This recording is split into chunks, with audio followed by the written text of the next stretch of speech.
Beautiful places to visit in Bolivia, South American country.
طرف سے فلائنگ ٹی وی دیکھنے والے تمام دوستوں کو السلام علیکم۔ دوستو، دنیا کے سفر میں آج پھر ایک نئے ملک اور ایک نئی منزل کے ساتھ آپ کی خدمت میں حاضر ہوں۔ آج ہماری منزل جنوبی امریکہ میں واقع ملک بولیویا ہے۔ جنوبی امریکہ کے گھنے جنگلات میں موجود یہ ملک اپنی خوبصورتی کے لحاظ سے کسی جنت سے کم نہیں۔ بولیویا اپنی ثقافت، رنگ و نسل، تاریخ اور سیاحت کے لحاظ سے ایک منفرد ملک ہے۔ دوستو، کیا آپ جانتے ہیں کہ دنیا کی سب سے بڑی چلتے پانی کی اونچائی پر موجود جھیل بھی یہاں واقع ہے؟ دنیا کی سب سے اونچی جھیل، دنیا کا سب سے اونچا شہر، سب سے اونچا جنگل بھی یہاں واقع ہے۔ یہ ملک جنوبی امریکہ کا سب سے اونچائی پر واقع ملک بھی ہے۔ بولیویا میں انسانی آبادکاری کے آثار 5000 سال پہلے ملتے ہیں۔ اسپینش دور میں بولیویا اپنے پڑوسی ملک پیرو کا حصہ تھا۔ ایک لمبی جدوجہد کے بعد 6 اگست 1825 کو بولیویا نے آزادی حاصل کی۔ ریڈیو اس ملک کے دیہی اور شہری علاقوں میں بہت شوق سے سنا جاتا ہے۔ ریڈیو بولیویا کی ثقافت کا ایک اہم حصہ سمجھا جاتا ہے۔ بولیویا کا کل رقبہ 10,98,581 مربع کلومیٹر اور آبادی 1,15,00,000 افراد پر مشتمل ہے۔ اس ملک کا جھنڈا 3 رنگوں سرخ، پیلے اور سبز رنگ پر مشتمل ہے۔ سرخ رنگ آزادی کی جدوجہد میں بہنے والے خون کا اظہار، پیلا رنگ صحت اور خوشحالی کی ضمانت اور سبز رنگ ملک میں زراعت اور ہریالی کے اظہار کے لیے نمایاں کیا گیا ہے۔ دنیا میں ایک ایسا روڈ بھی ہے جسے موت کی وادی سے تعبیر کیا جاتا ہے۔ یہ روڈ بولیویا میں واقع ہے۔ یہ روڈ دنیا کا خطرناک ترین روڈ ہے۔ یہاں کے مقامی لوگ اس روڈ پر گاڑی چلانے کے انتہائی ماہر ہیں، لیکن پھر بھی بہت سارے لوگ گاڑی سمیت گہری وادی میں جا گرتے ہیں۔ اب اس روڈ کو عام پبلک کے لیے بند کر دیا گیا ہے، پھر بھی لوگ اسے کراس کرنے کی کوشش کرتے ہیں۔ اس روڈ کی کل لمبائی 56 کلومیٹر ہے۔ ہر سال 200 سے 300 افراد اس روڈ کو کراس کرتے ہوئے موت کا شکار ہو جاتے ہیں۔ بولیویا جنوبی امریکہ کا واحد ملک ہے جس کے 2 کیپٹلز ہیں۔ آئینی طور پر لا پاز کو بولیویا کا دارالحکومت مانا جاتا ہے۔ یہ شہر سطح سمندر سے 11,975 فٹ بلند ہے۔ لا پاز شہر کی آبادی 2 ملین افراد پر مشتمل ہے۔ یہاں کی آفیشل زبان اسپینش ہے۔ ملک کی 40% آبادی کی اسپینش مادری زبان ہے۔ یہاں کی کرنسی بولیوین BOB ہے۔ بولیویا کے پڑوس میں ارجنٹینا، چلی، پیرو، برازیل اور پیراگوئے کے ممالک موجود ہیں۔ بولیویا اور پیراگوئے جنوبی امریکہ کے واحد ممالک ہیں جن کے ساتھ کوئی سمندر نہیں ملتا، جبکہ بولیویا واحد ملک ہے جو اکیلا اتنی اونچائی پر واقع ہے۔ بولیویا نے سن 2009 میں اپنا نام ریپبلک آف بولیویا سے تبدیل کر کے پلوری نیشنل اسٹیٹ آف بولیویا کر دیا تھا۔ بولیویا کا لٹریسی ریٹ یعنی پڑھے لکھے لوگوں کی تعداد 93% ہے، جبکہ یہاں پر اوسط انسانی عمر 71 سال پائی جاتی ہے۔ بولیویا پاکستان سے 14,991 کلومیٹر کے فاصلے پر اور انڈیا سے 16,034 کلومیٹر کے فاصلے پر واقع ہے۔ یہاں کی 37 زبانوں کو قومی زبان کا درجہ دیا گیا ہے۔ بولیویا کا ایل آلٹو نامی شہر دنیا کا سب سے اونچائی پر واقع شہر ہے۔ اس شہر کی سطح سمندر سے اونچائی 13,615 فٹ ہے۔ بولیویا میں 1831 کے ایک قانون کے تحت غلاموں کی ترسیل پر پابندی لگائی گئی ہے۔ اسپینش دور میں افریقی ممالک سے لاکھوں کی تعداد میں غلام یہاں لا کر بسائے گئے۔ سیرو ریکو نامی ایک کان جس کا انگلش میں مطلب ریچ ہل یعنی ذخائر سے مالا مال بنتا ہے، اس کان کی کھدائی کے دوران تقریباً 8 ملین یعنی 80 لاکھ افراد ہلاک ہوئے، جن کے بارے میں یہ گمان کیا جاتا ہے کہ یہ لوگ ریڈ انڈینز تھے۔ یہ کان 12,000 فٹ سے زائد گہری ہے۔ ہر دن تقریباً 3,000 ٹن معدنیات 15,000 افراد کے ذریعے اس کان سے باہر نکالی جاتی ہیں۔ دنیا میں برآمد کیے جانے والے برازیلی خشک میوہ جات کا سالانہ 70% बोलिविया बरामद करता है। इन मेवाजात की तादाद 25 मिलियन टन सालाना है। बोलिविया में मौजूद रोड्स का सिर्फ 11% पक्का है। ये मुल्क 1500 किलोमीटर शुमाल से जनूब और 1300 किलोमीटर मशरिक से मगरिब की तरफ फैला हुआ है। ला पास जनूबी अमेरिका का पहला शहर था जिसको सबसे पहले बिजली की सप्लाई दी गई थी।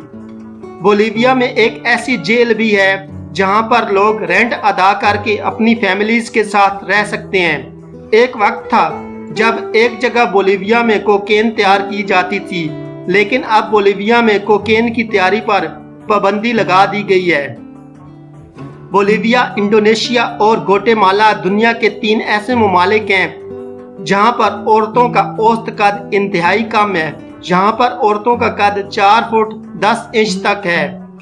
बोलिविया में एक ऐसा होटल भी मौजूद है जो मुकम्मल तौर पर नमक से तैयार किया गया है, हत्ता के होटल में बेड्स तक नमक से तैयार किए गए हैं। बोलिविया में एक कदीम चट्टान पर 5000 डायनासोर्स के निशानात दरियाफ्त किए गए हैं। अंदाजे के मुताबिक डायनासोर्स के कदमों के ये निशानात 68 मिलियन साल पुराने हैं। बोलिविया का नाम एक आज़ादी पसंद लीडर सिमन बोलीवार के नाम पर रखा गया है। सिमन बोलीवार ने वेनेजुएला, इक्वाडोर, पेरू, पनामा और बोलिविया की आज़ादी में अहम किरदार अदा किया था।